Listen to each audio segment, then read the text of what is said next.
Okey guys, tilam sampai lagi guys. Mai tengok apa? Mai tengok ni antara order customer kita lah. Tu kita tengok.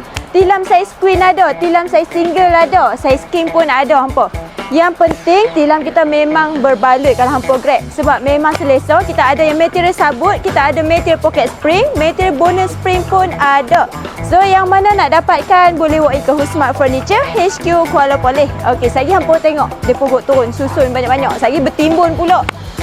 Kalau bertimbun macam tu memang sat je habis. Jadi hampa semua jangan lepaskan peluang untuk datang grab tilam-tilam yang kita ada. Kita ada tilam foam ribbon, tilam bonus spring, tilam pocket spring pun kita ada. Macam-macam lagi jenis tilam, macam-macam lapisan yang kita tawarkan kepada anda. Korang semua boleh datang walk in untuk dapatkan tilam-tilam yang empuk, selesa dan cozy ni untuk korang tidur. Korang jangan lepaskan peluang walk in di Husmart Furniture HQ Kuala Lumpur bermula jam 10 pagi sehingga 10 malam. Ingat perabot, ingat Husmart Furniture.